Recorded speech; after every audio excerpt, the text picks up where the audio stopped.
فخر اور سعادت کے ساتھ یہ عرض کہ الجامعۃ الاسلامیہ رونا ہی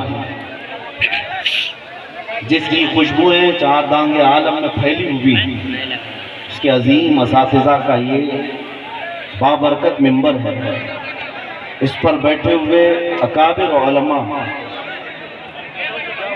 نسبت میں میرے دادا استاد بھی ہیں۔ جامعہ اسلامیہ رونائی سے خوشہ چین جو علماء ہیں وہ میرے اساتذہ میں سے ہیں،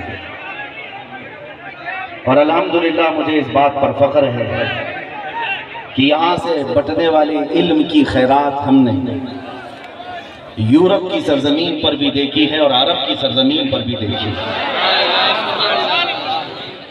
اور اے نوجوانوں، تمہارا اپنا تعارف کسی ادارے کی وجہ سے ہے، تمہاری اپنی شناخت، تمہاری آئیڈینٹی کسی ادارے کی وجہ سے ہے۔ اس جامعہ اسلامیہ نے تمہارے اس چھوٹے سے قصبے کو پوری دنیا میں پہنچا دیا۔ اللہ تعالیٰ اس کی برکتیں صبح قیامت تک قائم و دائم رکھے۔ اور آج کا یہ اجلاس جیسے کہ مجھے بتایا گیا، حجاج کرام زیارت حرمین طیبین کے لیے نکل رہے ہیں، اعزازاً ان کے لیے جلسہ رکھا گیا۔ یہ بڑی خوشی کی بات ہے کہ ان مواقع پر بھی ہمارے ہاں جلسے ہو جاتے ہیں، اور انہی جلسوں کی مناسبت سے ہم اپنے عقیدے اور اپنے جذبات اپنی قوم تک رکھ پاتے ہیں۔ میرے عزیزوں، ہمارا اتنا ہی انٹروڈکشن ہے، ہمارا اتنا ہی تعارف ہے۔ یا رسول اللہ، تیرے عشق کی بدولت مجھے زندگی ملی ہے۔ یا رسول اللہ، تیرے عشق کی بدولت مجھے زندگی ملی ہے، میری بات بن گئی ہے تیری بات کرتے کرتے، ہے جو زندگانی باقی یہ ارادہ کر لیا ہے، تیرے منکروں سے آقا میں مروں گا لڑتے لڑتے۔ یا رسول اللہ، جب تک بکے نہ تھے تو کوئی پوچھتا نہ تھا، جب تک بکے نہ تھے تو کوئی پوچھتا نہ تھا، تم نے خرید کر ہمیں انمول کر دیا۔ یہ نازی انداز ہمارے نہیں ہوتے، جھولی میں اگر ٹکڑے تمہارے نہیں ہوتے، جب تک کہ مدینے سے اشارے نہیں ہوتے، روشن میری قسمت کے ستارے نہیں ہوتے۔ اور ہماری تقریر کا خلاصہ اور یہ میسج شروع میں ہی اگر میں بتاؤں تو صرف اتنا ہی ہے، اے دیوانوں، بے دام ہی بک جائیے بازار نبی میں، بے دام ہی بک جائیے بازار نبی میں، اس شان کے سودے میں خسارے نہیں ہوتے۔ ہم نے اپنی زندگی میں دیکھا ہے، عزیزان گرامی وقار، حضور اکرم صلی اللہ تعالیٰ علیہ وسلم کا قرب اور ان کی عزت کے ساتھ پہرے داری کی وفاداری انسان کو ایسا بنا دیتی ہے، بے باک بنا دیتی ہے، دنیا کی طاقتوں سے وہ خوف کرنا چھوڑ دیتا ہے۔ آج ہمارے آگے پیچھے کوئی بڑی طاقتیں نہیں ہیں جو یہاں تک آپ کے سامنے ہمیں آنے تک حفاظت کے ساتھ لاتی ہوں، کوئی نہیں، تنہا چلتے ہیں۔ آپ کے علاقے کے حالات آپ اچھی طرح سے جانتے ہیں، شاید ابھی ہفتہ بھر نہیں ہوا ہوگا، مئو گھوسی میں میں حاضر تھا، ایک صاحب وہاں پر ڈرے ہوئے ہم سے پوچھ رہے تھے کہ یہاں ہمارے دیش کے، ہمارے پردیش کے حالات بڑے خراب ہیں، یہاں تک آپ کو آنے میں کوئی دقت تو نہیں ہے؟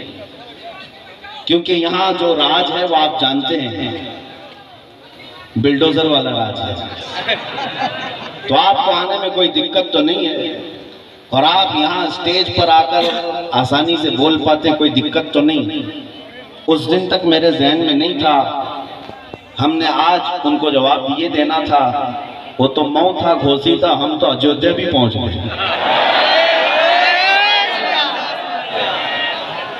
ہم تو آفیشیل اجودھیا پہنچ گئے، اور انشاءاللہ العزیز ایک وقت آئے گا جب ہر دیوار بلکہ ہر علاقے سے یہ آواز گونجے گی، لبیک یا رسول عزیزان گرامی وقار، نوجوانوں میں ایک بیداری دیکھ رہا ہوں، شمال سے جنوب تک، مشرق سے مغرب تک۔ اگر یہ بیداری باقی رہی اور بڑھ گئی تو انشاءاللہ انقلاب کو آنا ہے، اندھیرے کے بعد اجالے کو طلوع ہونا ہے، اور ظلم کی چادر زیادہ دیر تک نہیں تنی رہ سکتی۔ کفر کی حکومت تو رہ سکتی ہے، ظلم کی حکومت زیادہ دیر تک نہیں۔ اگر آج حالات خراب ہونے کے ہم بار بار گیت گا رہے ہیں تو میں کہتا ہوں نوجوانوں، نا امیدی اور مایوسی کی طرف مت جانا۔ اسلام اور مسلمانوں کے لیے پچھلے 1400 سالوں سے حالات کبھی سازگار نہیں رہے ہیں۔ ستیزہ کار رہا ہے ازل سے تا امروز، شرار ابو لہبی سے چراغ مصطفیٰ بھی۔ ہر زمانے میں یہ حالات رہے ہیں۔ بعض حضرات کو یہ اگر محسوس ہوتا ہو کہ ہم مائنورٹی میں ہیں، اس دیش میں ہم اقلیت میں ہیں اور ہمیں بہت سنبھل کر کے رہنا ہے، تو میرے عزیزو یہ کوئی نئی بات نہیں۔ بدر میں بھی ہم مائنورٹی میں ہی تھے، بدر کے میدان میں بھی مائنورٹی میں، احد میں بھی دیکھیں، خندق میں بھی دیکھیں، اور جنگوں کے میدان میں سب سے بڑی مائنورٹی اگر دیکھنا ہو اقلیت، وہ کربلا کا میدان ہے۔ تو اسلام اور مسلمانوں کو ان تعداد کے معاملات پر کبھی شکوہ نہیں رہا۔ آج بھی مسلمانوں کو شکوہ نہ ہو۔ آج سے 100 سال پہلے بریلی کی ایک آواز آتی تھی، امام اہل سنت فاضل بریلوی کی آواز، جو امت مصطفیٰ کے غیور جوانوں کو جگاتی ہوئی یہ کہتی تھی، خوف نہ رکھ رضا ذرا تو ہے عبد مصطفیٰ، خوف نہ رکھ رضا ذرا تو ہے عبد مصطفیٰ، تیرے لیے امان ہے، تیرے لیے امان ہے۔ فخر کرنے کے لیے ہمارے پاس کوئی سب سے بڑی دولت ہے تو وہ عشق مصطفیٰ کی دولت ہے۔ اے سنیو، اگر تمہارے سینوں میں آج بھی یہ نسبت قائم ہے تو بھول جاؤ کہ کیا کیا چیزیں کفار و مشرکین اور دشمنان اسلام نے ہم سے لوٹا ہے۔ بھول جاؤ انہوں نے کیا کیا ہم سے لوٹا ہے۔ ہمارے پاس جو باقی ہے وہ سب سے بڑی دولت باقی ہے۔ بس اس بات کا خیال رکھیں، زندگی میں کبھی ناموس رسالت پر سودا نہ ہونے پائے۔ حضور پاک صلی اللہ علیہ وسلم کی عزت کے معاملے میں آپ کو میں بتاؤں، ایک سروے کے مطابق، پورے ورلڈ کے سروے کے مطابق، اپنے نبی پاک صلی اللہ علیہ وسلم کے نام کے لیے سب سے زیادہ حساس کوئی قوم ہے وہ مسلمان ہے۔ اور اس کے علاوہ دوسرا سروے یہ ہے، پوری دنیا کے مسلمانوں میں سب سے زیادہ سینسٹیو، سب سے زیادہ حساس اپنے نبی کے نام پر کوئی قوم ہے تو بر صغیر ہند و پاک کے مسلمان۔ عربوں کو بھی نہیں شمار کیا گیا، عرب بڑی تعداد میں ہیں، لیکن سروے میں ایک آ گیا ہے، سب سے زیادہ حساس مسلمان ہندوستان اور اس کے آس پاس رہتے ہیں۔ اس کی وجہ میرے عزیزو انہی بزرگان دین کی صحبت ہے، یا علماء کاملین کی صحبت ہے۔ آج مجھے اس بات کا فخر ہے۔ میں ایک بات آپ کو بتاؤں کہ آپ کو پتا ہے کہ جب ڈاکٹر کسی کو بے ہوش کرتا ہے، چاہے وہ دوا دے کر کے یا انجیکشن دے کر کے، سن کرتا ہے، پہلے بے ہوش کرتا ہے، اس کے بعد چیر پھاڑ کرتا ہے، آپریشن کرتا ہے، لیکن بے ہوش کرنے کے بعد کیسے چیک کرے گا کہ یہ بے ہوش ہوا ہے کہ نہیں؟ اس کے لیے ڈاکٹر لوگ کبھی چونٹی کاٹ کے دیکھتے ہیں، کبھی کینچی سے مار کے دیکھتے ہیں، یا ہاتھ پیر اس کا ہلا کر کے دیکھتے ہیں۔ اگر حرکت نہیں کر رہا ہے تو سمجھ لو کہ بے ہوش ہو گیا، اس کے بعد چیر پھاڑ کیا جاتا ہے۔ یہ دستور ہے آپریشن تھیٹر کا۔ اسی دستور پر دنیا میں بھی عمل ہوتا ہے۔ کسی قوم کو ختم کرنے کے لیے نشہ دیا جاتا ہے، پہلے بے ہوش کیا جاتا ہے، اور برسوں سے امت مسلمہ کو نشہ دیا جا رہا ہے۔ صرف ہیروئن کوکین کا نشہ نہیں ہے، افیون چرس گانجے کا نشہ نہیں ہے، انٹرنیٹ بھی ایک نشہ ہے جو ہم سب کو دیا گیا ہے۔ اس پوری امت کو اس نشہ میں مبتلا کر کے رکھا گیا پچھلے کئی سالوں سے، اور سالوں سے نشہ میں رکھ کر کے قوم مسلم کو دیکھا گیا۔ صرف میں ہندوستان کی بات نہیں کر رہا ہوں، پورے دنیا میں۔ اب چیک کرنے کا وقت آیا کہ مسلمان پورے بے ہوش ہوئے کہ نہیں ہوئے۔ ان کو چیک کرنے کا طریقہ یہ تھا کہ ان کے نبی کی شان میں گستاخی کی جائے، اسلام، قرآن اور اللہ کی ذات پر بھڑکا جائے، پھر دیکھتے ہیں اس میں کتنے زندہ ہیں اور کتنے سوئے ہوئے ہیں۔ اب یہ جو گستاخیاں ہو رہی ہیں، یہ چیک کرنے کا ٹائم ہے ان کے۔ جگہ جگہ سے یہ مسلمانوں کی بیداری کو ناپنا چاہتے ہیں۔ انہوں نے عربوں میں بھی دیکھا یورپ میں بھی کر کے دیکھا، جہاں جہاں حضور پاک صلی اللہ علیہ وسلم کی شان میں گستاخیاں کرائی گئیں، پھر منظر کو دیکھا کہ کتنے جاگے ہیں، کتنے سوئے، بیدار کتنے ہیں۔ میرے عزیزو، عربوں میں تو ایسی نیند ہے کہ ان میں سے کوئی اٹھنے کو تیار نہیں، چاہے کچھ بھی بول دیا جائے اسلام کے خلاف، رسول پاک کے خلاف، وہ ایک گہری نیند سوئے ہوئے ہیں۔ لیکن جب جہاں سے کوئی کتا بھوکا ہمارے ملک سے، تو پھر میں نے دیکھا ہے ہندوستان کے شمال سے جنوب، مشرق سے مغرب تک ہر علاقے سے مسلمان بچہ بول پڑا لبیک یا رسول اللہ۔ یہ اس بات کی علامت ہے کہ نشہ تو تمہیں دیا گیا اور نشہ ہمیں بھی دیا گیا ہے، لیکن ابھی ہماری قوم بے ہوش نہیں ہوئی، اپنے نبی کے نام پر ابھی بھی ہوش میں ہے۔ اور جب تک یہ ہوش باقی رہے گا، یاد رکھنا تمہارا چیر پھاڑ نہیں ہو سکے گا، آپریشن نہیں ہو سکے گا۔ جب تک یہ زندگی باقی ہے، آپریشن نہیں ہو سکے گا۔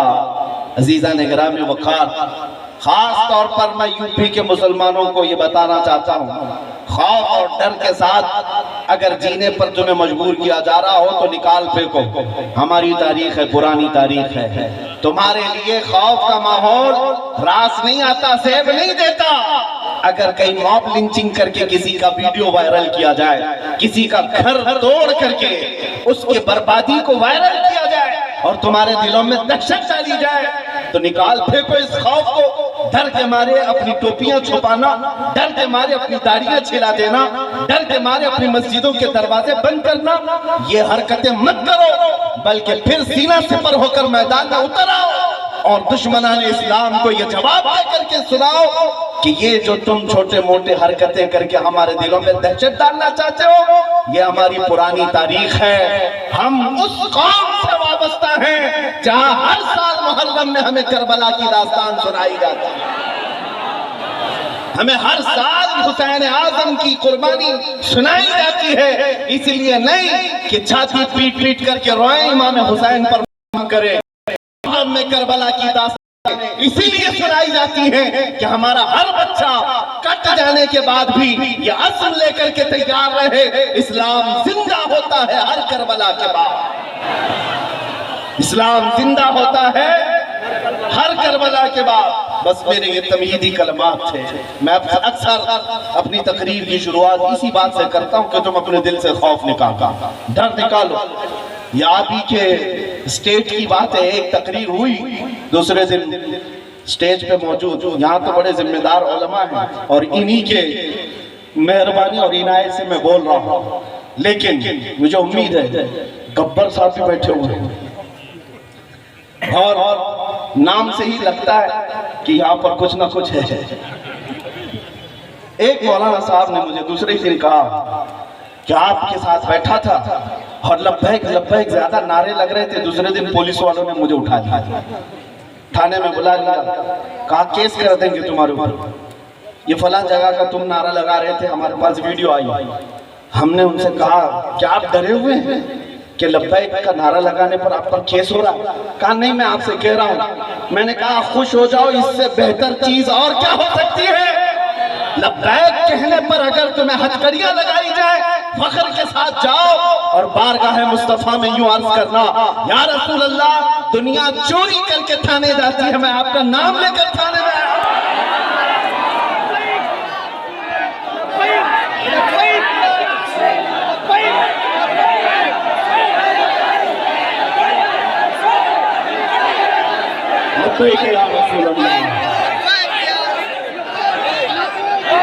عزیزان گرامی وقار، بس چند باتیں آپ کے سامنے زیارت حرمین شریفین کے متعلق عرض کروں گا، اس لیے کہ لمبی تقریر کا وقت نہیں، علماء کرام